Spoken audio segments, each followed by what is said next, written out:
The message arrived on a quiet Tuesday morning, transmitted through the quantum arrays that humanity had scattered like breadcrumbs across their expanding frontier. Captain Sarah Chen stood at the viewport of New Eden Colony's command center, watching construction drones weave together the framework of another atmospheric processor. The massive structure would be the colony's fourth, testament to humanity's determination to make this alien world their home. Captain, Lieutenant Rodriguez's voice cracked slightly. "You need to see this." The message floating in the holoscreen made Sarah's blood run cold.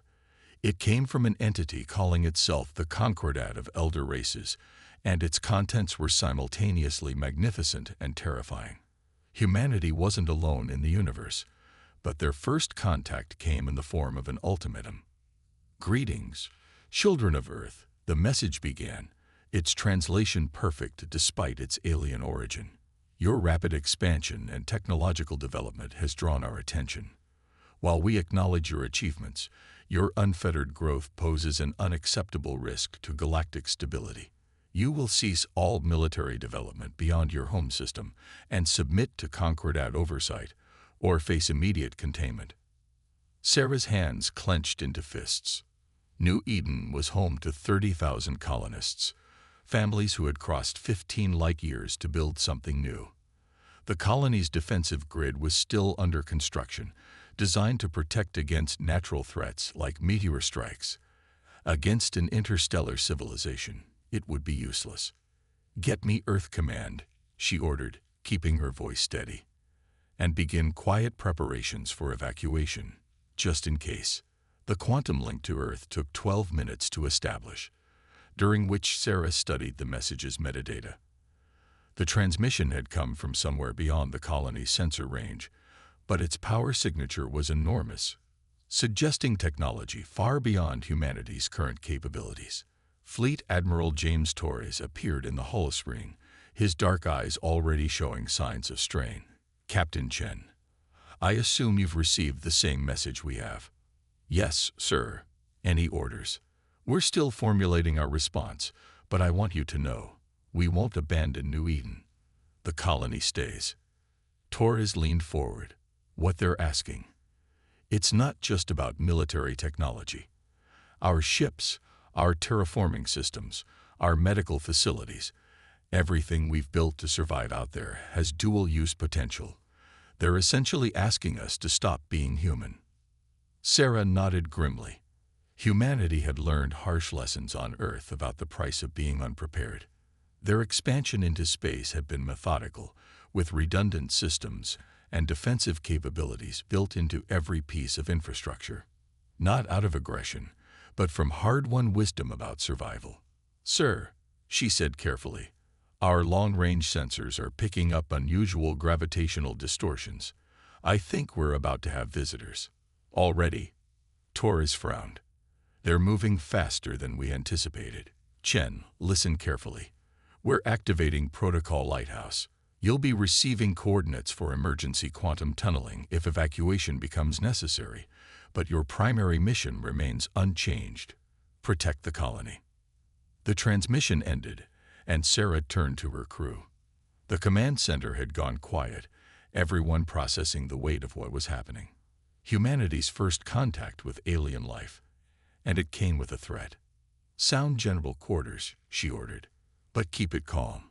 No need to panic the civilians yet." The next few hours were a blur of activity. Sarah coordinated with the colony's various department heads, ensuring critical data was backed up and emergency supplies were discreetly distributed. The construction drones were reprogrammed to begin reinforcing critical infrastructure, their previous work on the atmospheric processor temporarily abandoned. It was Rodriguez who first spotted the Concordat ships emerging from what appeared to be tiers in space itself. They were beautiful in an alien way, organic-looking vessels that seemed to flow rather than fly, their hulls shimmering with colors that hurt human eyes to look at directly. 5 vessels, Rodriguez reported. Configuration unknown. "They're big, Captain. Biggest is about 3 kilometers long." Sarah studied the sensor readings. The ships were positioning themselves in a loose sphere around New Eden, their energy signatures suggesting powered weapons, but no active targeting systems. A show of force, then, but not an immediate threat. New transmission incoming. Communications Officer Park announced. They're requesting. No, demanding that colony leadership meet with their representatives. On their ship, Sarah straightened her uniform. Tell Earth Command I'm going up. And get me Dr. Elizabeth Nash from Xenobiology. If we're meeting aliens, I want our best first contact specialist with me. The next hour was a whirlwind of preparation.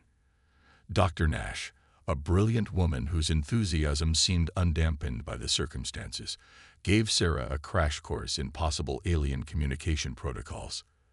They assembled a small team, including a medical officer and a technical specialist, before boarding a shuttle for the journey to the Concordat vessel. As they approached the alien ship, Sarah felt the weight of history on her shoulders. This meeting could determine the future of human expansion into space, and perhaps humanity's future itself. The shuttle was drawn into what appeared to be a docking bay, though the organic-looking walls and shifting colors made it hard to be certain. Their reception committee was a shock despite their preparation. 3 different species stood waiting, one that appeared to be made of crystalline structures, another that resembled an upright mantis, and a third that looked almost like a jellyfish floating in air. The crystal being stepped forward, its facets refracting light in patterns that their translators somehow converted to speech. I am first speaker lyrics. You stand in the presence of the Concordat, children. Your species' reckless expansion ends here. Sarah kept her voice diplomatic but firm. With respect, first speaker, we are not children. I am Captain Sarah Chen of the New Eden Colony, representing the United Earth Government. We welcome peaceful contact with other civilizations, but we will not abandon our right to self-determination or self-defense. The mantis-like being clicked its mandibles. Your species emerged from your gravity mere centuries ago. You know nothing of galactic stability, of the wars that nearly destroyed all sapient life before the Concordat brought peace. Perhaps, Sarah acknowledged, but we know our own history.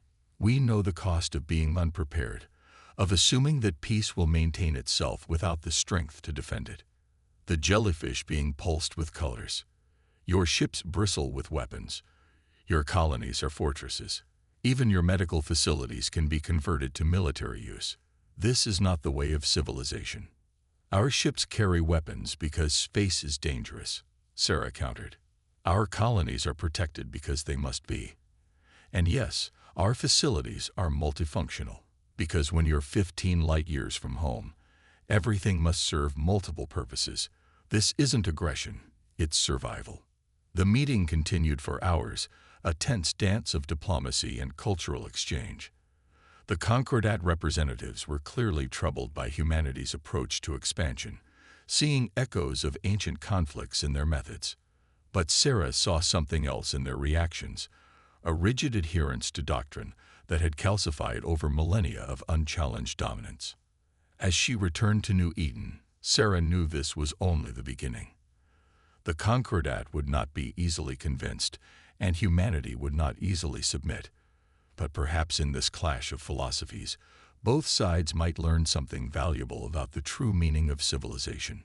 She sent her report to Earth Command with a personal addendum. They call themselves our elders, but they've forgotten what it means to be young, to face the unknown with both hope and preparedness. If humanity is to find its place among the stars, we must help them remember. 3 months after the Concordat's ultimatum, humanity's response took shape in the void between stars. The massive construction project that emerged from Earth's shipyards defied conventional military doctrine. Not warships, but something far more ambitious. Commander Michael Pottle stood on the observation deck of the EA's Archimedes, watching as another section of the Aegis platform's outer shell locked into place. The structure was awe-inspiring. 10 kilometers of advanced alloys and energy systems arranged in a geometric pattern that looked more like abstract art than a defensive installation. Beautiful, isn't it? Dr. Yuki Tanaka joined him at the viewport, her engineering team's pride evident in her voice. The Concordat expects warships and weapons. Instead, we're building shields for our worlds. Michael nodded, studying the holographic construction overlay. The Aegis platforms were humanity's answer to the Concordat's demands. Massive mobile space stations designed primarily for defense. Each one could project an energy shield large enough to encompass an entire colony, while also serving as a deep space research facility and humanitarian response center. Latest intelligence suggests the Concordat is getting nervous, Michael said. They've doubled their patrol presence along our frontier. They still think we're building some kind of superweapon. In a way, we are. Yuki pulled up the station's specifications, just not the kind they imagine. Each Aegis platform can sustain a shield strong enough to withstand a supernova's initial blast wave. But more importantly, they can protect against the kind of weapons the Concordat thinks we're building. The station's internal communications chimed. "Commander," Lieutenant Wei's voice came through. "We're detecting multiple Concordat vessels approaching. They're not trying to hide their presence. They've been watching us build these stations for months," Michael replied. "I suppose it was only a matter of time before they came for a closer look. Doctor, would you like to help me give them a demonstration?" The Concordat fleet emerged from their FTL corridors like a school of exotic fish, their organic ships pulsing with warning colors. Michael counted 12 vessels, including one of their massive dreadnoughts, a show of force. Then, "They're broadcasting," Wei reported. "The message. It's pretty condescending, sir." "Let's hear it." The crystalline tones of first speaker lyrics filled the command center. "Your attempts at deception are transparent, young ones. We observe the scale of your construction. No purely defensive installation requires such magnitude." Michael exchanged glances with Yuki before responding. "First speaker, we welcome your observation. In fact, we'd like to demonstrate exactly what the Aegis platform is capable of. With your permission, we'll activate our primary systems." There was a pause before the reply came. "Proceed. But know that any aggressive action will be met with immediate response." "Dr. Tanaka." Michael nodded to Yuki. "Show them what humanity's reckless expansion really looks like." Yuki's fingers danced across her console. The Aegis platform hummed to life, its massive energy cores powering up in sequence. But instead of weapons, the station began deploying its primary defense grid. The shield that bloomed around the station was unlike anything the Concordat had seen before. Rather than a simple energy barrier, it was a layered defense system that incorporated multiple technologies. The outer layer could deflect energy weapons, while inner layers provided protection against kinetic impacts and even exotic particle weapons. "As you can see," Michael transmitted to the Concordat fleet, "the Aegis platform is exactly what we claimed, a defensive installation. But please, observe its other functions." At his signal, Yuki activated the station's secondary systems.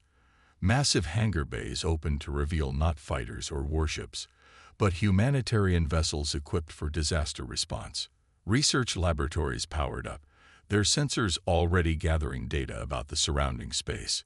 Medical facilities, enough to treat millions, stood ready. "Your species builds on an excessive scale," came the response from a different Concordat representative, the mantis-like speaker of military matters. "Such resources devoted to defense suggest preparation for war." "No," Michael countered. "Such resources devoted to defense suggest a commitment to peace. We build large because space is vast, and help is often far away. We build strong because the universe is dangerous, even without the threat of war. And we build with multiple purposes because that's how humanity has always survived, by making every effort serve many needs." The Concordat fleet maintained their position, their sensors visibly scanning the Aegis platform. Michael could almost feel their confusion. They had expected to find weapons of war, but instead discovered something that challenged their fundamental assumptions about humanity's intentions. "There will be more of these platforms," Michael continued, "one protecting each of our colonies, not to threaten anyone, but to ensure that humanity can continue to explore and expand without living in fear. We invite Concordat observers to verify that every system, every component serves the purposes we claim. Hours passed as the Concordat ships continued their observation. Finally, first speaker lyrics transmitted again. Your approach remains troubling, but we acknowledge that these installations appear to be as you claim. However, we will be watching their deployment closely. We welcome your observation, Michael replied, and we hope that in time, you'll see that humanity's strength isn't meant for conquest, but for preservation of life, of knowledge, and of peace itself. As the Concordat fleet departed, Yuki turned to Michael. They still don't understand, do they? No, he agreed, watching the alien ships vanish into FTL. They'd forgotten what it's like to be a young species finding its way in a dangerous universe. They see our preparations and think of war because they've forgotten about survival. The Aegis platform continued its final construction phases, its massive form a testament to humanity's philosophy, that true peace comes not from the absence of strength, but from the wisdom to use that strength for protection rather than dominion. Send word to Earth Command, Michael ordered. Tell them the demonstration was successful, but we should accelerate the construction schedule for the remaining platforms. The Concordat may not be convinced, but they're starting to understand that humanity won't be easily contained. The emergency signal cut through the usual diplomatic channels like a knife. Grand Speaker Nalara of the Concordat Colony World Luminara transmitted directly to the nearest human Aegis platform, pride forgotten in the face of catastrophe. This is an emergency broadcast to any receiving stations. Our planetary defense systems are failing. The solar storm, it's unlike anything in our records. Our shields cannot. The transmission dissolved into static. Aboard the Aegis platform Sentinel, Admiral Helena Santos didn't hesitate. Navigation, plot a course to Luminara. Engineering, prepare for emergency shield extension. And get me Earth Command's authorization. Now. The Sentinel's massive engines flared to life, pushing the station through space at speeds that made the Concordat observers aboard deeply uncomfortable. They had insisted on maintaining a presence on human installations, watching for signs of military buildup. Now they watched in silence as humanity's excessive engineering was put to a different test. Admiral, one of the Concordat observers, a crystalline being named Xerath, approached the command center. The Luminara colony is under Concordat protection. Your intervention is not required or requested. Helena's dark eyes fixed on the alien diplomat. With respect, Ambassador, your people are dying. The Sentinel can project shields strong enough to weather that storm. We're going. The journey took 6 hours. 6 hours during which Luminara's situation grew increasingly desperate. The colony's own shields, designed for normal solar activity, were buckling under the assault of a stellar event that happened only once in millennia. 2 million colonists faced extinction if their protection failed completely. When the Sentinel dropped out of FTL above Luminara, the scene was worse than their models had predicted.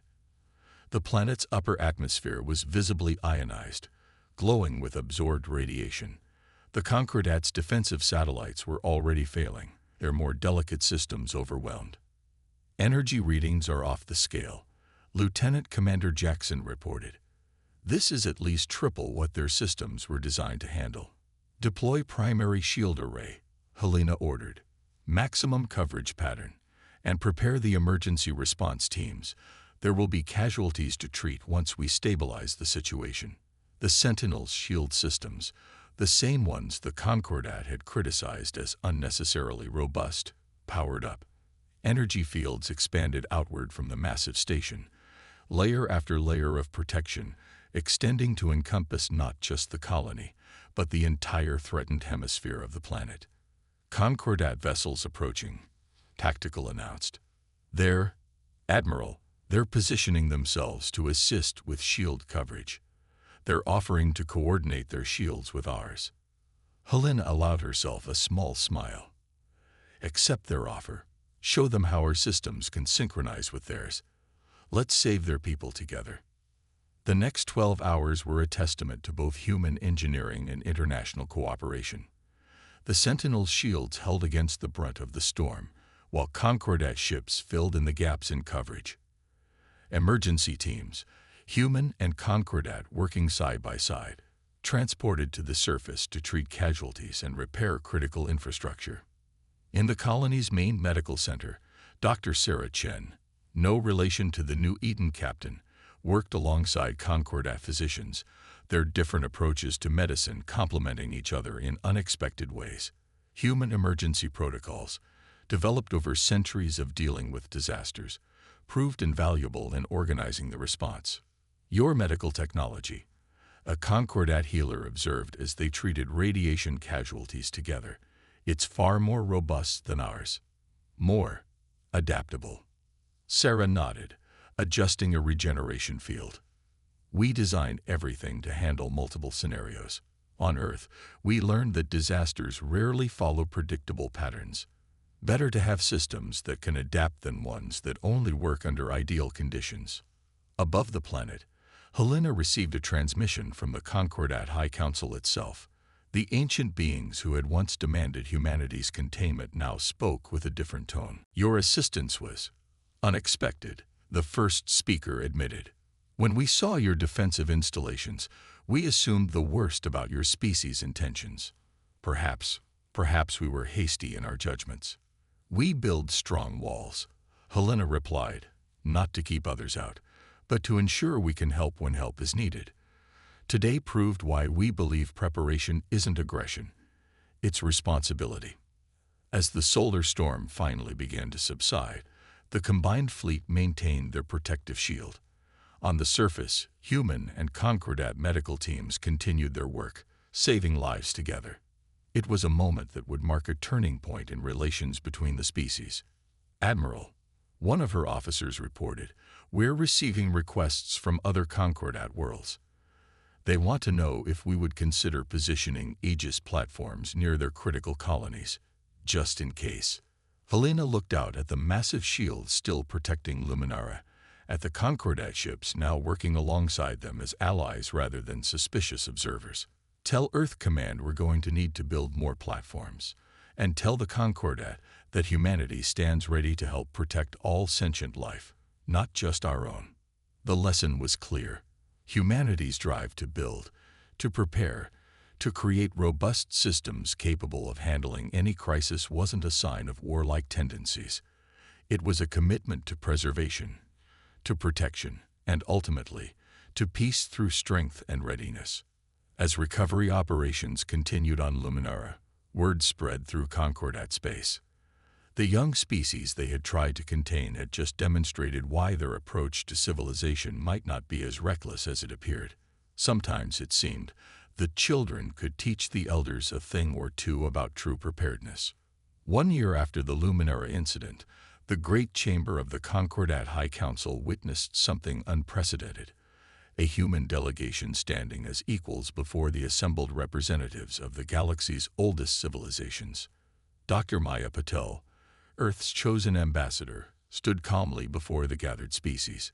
Behind her, technical displays showed the growing network of Aegis platforms, now serving not just human colonies, but dozens of Concordat worlds as well.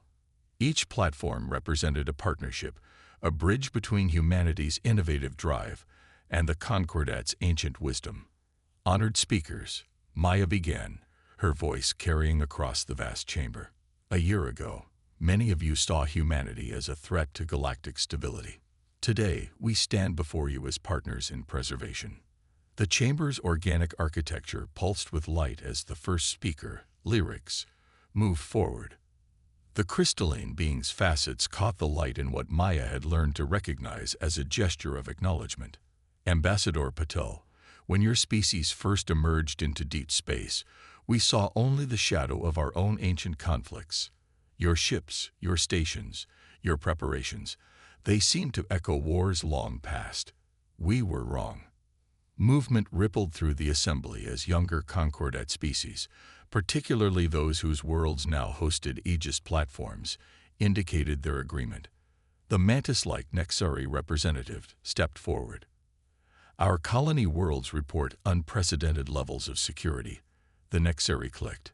not just from external threats, but from natural disasters, solar phenomena, even geological instability. The human approach to defense, it protects against more than just war. Maya nodded, bringing up new displays. This was always our intention. Humanity learned through bitter experience that threats come in many forms. A shield that only stops weapons is a shield that fails its people. The displays showed Aegis platforms responding to various crises over the past year, containing a volcanic eruption on a Concordat world, providing emergency medical support during a pandemic, even helping to safely relocate a colony threatened by their star's increasing instability. But more importantly, Maya continued, these platforms have become more than just protective installations. They're becoming centers of cultural exchange, of scientific collaboration. Places where humanity's innovative drive meets the Concordat's deep knowledge. She gestured to a new set of images showing human and alien scientists working together in the platform's research facilities, engineers from multiple species collaborating to improve shield technologies, medical teams combining different approaches to healing. The young can learn from the old. A new voice rang out. It was Carol, representative of one of the Concordat's youngest member species.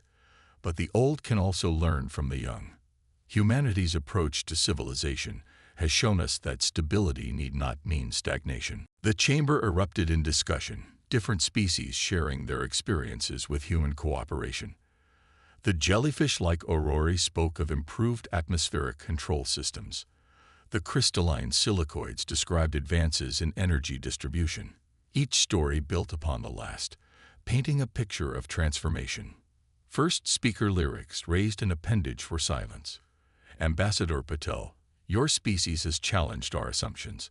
We sought to contain what we saw as a threat, only to discover a force for positive change within our society. Maya smiled diplomatically. Change doesn't have to be threatening. Humanity's strength has always been our ability to adapt, to find new solutions to old problems. We don't seek to replace the Concordat's ways, but to complement them. The displays shifted to show future projects. New Aegis platforms with design elements from multiple species, research initiatives combining different technological approaches, cultural exchange programs hosted aboard the stations. The barriers between our civilizations, Maya continued, are becoming bridges. Each Aegis platform serves as a symbol of what we can achieve together, not just in terms of protection, but in terms of progress. A soft chime indicated that more representatives wished to speak. The younger species, particularly, seemed eager to propose new collaborations. The chamber's mood had shifted from the suspicious tension of the past to something new, excitement about the future. Perhaps, first speaker lyrics observed, this is why the universe gave us neighbors. Not to fear them, but to learn from them. To grow through connection rather than isolation. As the session continued, Maya sent a private message back to Earth Command. The transformation is happening faster than we predicted. The Concordat isn't just accepting our presence, they're embracing our philosophy.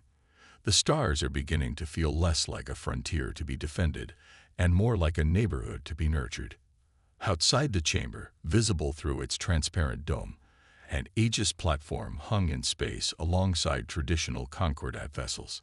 Its design had already begun to evolve, incorporating elements of alien architecture while maintaining its core human engineering principles. It stood as a testament to what was possible when ancient wisdom and young innovation came together in harmony. The future was taking shape, not through conflict or containment, but through collaboration and mutual respect. Humanity had proved that strength didn't have to mean isolation, that preparation didn't have to mean paranoia. In teaching these lessons to the galaxy's eldest civilization, they had helped forge a new path forward for all species. 5 years after humanity's first contact with the Concordat, the galaxy had changed in ways none had predicted. The ceremony taking place on Earth itself marked this transformation, the first time the full Concordat Council had ever convened on a member world so young. Above the restored plains of Africa, a new type of Aegis platform hung in geosynchronous orbit. Unlike its predecessors, this station was a true fusion of technologies and philosophies. Its hull incorporated the organic flowing lines of Concordat architecture while maintaining the robust engineering principles of human design. It was a physical manifestation of how far both civilizations had come. Fleet Admiral James Torres, now significantly grayer but standing just as tall, faced the assembled representatives of 100 species. Behind him, the massive holoscreen showed similar ceremonies taking place simultaneously on worlds throughout known space. Today marks not just the formal acceptance of humanity into the Concordat, Torres began, but the beginning of a new era for all our civilizations. 5 years ago, we stood on the brink of conflict. Now we stand united in purpose. The images on the screen shifted to show the network of what were now called Guardian platforms, the evolution of the original Aegis design. These stations had become more than defensive installations. They were the nuclei around which a new galactic society was forming. First speaker Larix, who had once delivered an ultimatum to humanity, now floated forward to speak. In our ancient wisdom, we thought we knew all paths to peace. Humanity taught us that wisdom must never stop growing. Their guardian platforms now protect more Concordat worlds than human colonies, not through conquest, but through cooperation. The ceremony continued as representatives from various species shared their experiences. A young Nexari scientist described breakthroughs in medical technology achieved through human Concordat collaboration. An Aurori diplomat spoke of cultural exchange programs that had enriched both civilizations. Each story built upon the last, painting a picture of transformation. But perhaps our greatest achievement, Torres continued, isn't in our technology or our defenses. It's in how we've learned to combine the strengths of youth and age, innovation and tradition.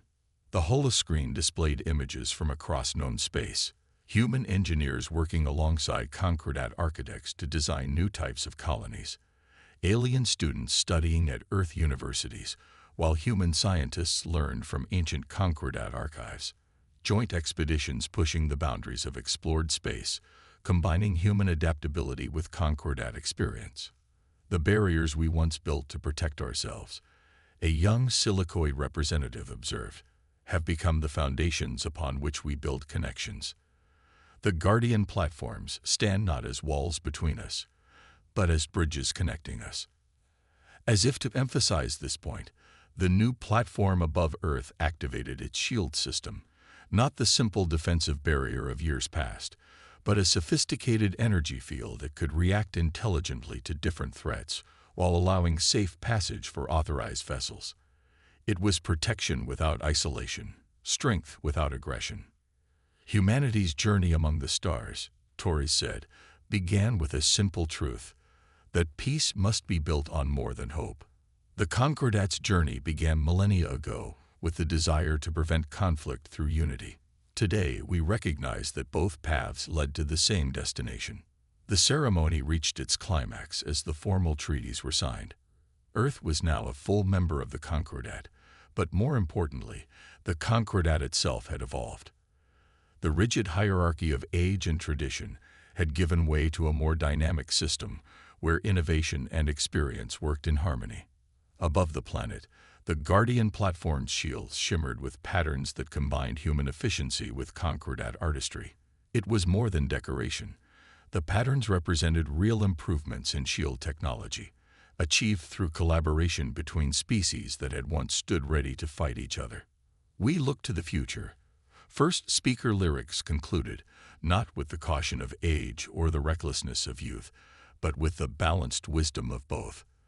The stars await us, not as a frontier to be conquered or controlled, but as a garden to be tended together. As the ceremony concluded, Admiral Torres sent one final message to the assembled fleet of human and Concordat ships in orbit. Remember this day, not because we proved ourselves right, or because they proved themselves wrong, but because we all proved that the greatest strength lies in the ability to grow, to change, and to build something new together. The Guardian platform's shields caught the light of Earth's sun, casting patterns across the assembled ships below. In those patterns, observers might see the echo of humanity's first tentative steps into space, the Concordat's ancient journey toward peace, and the new path they had forged together. A path that led not to conflict or containment, but to a future brighter than either civilization could have achieved alone. This was humanity's gift to the galaxy, not just the technology to defend civilization, but the vision to see that true strength comes from building bridges rather than walls. And it was the Concordat's gift to humanity, the wisdom to see that youth and age, innovation and tradition, could work together to create something greater than the sum of its parts. The stars stretched out before them, no longer a frontier to be feared, but a future to be embraced, together.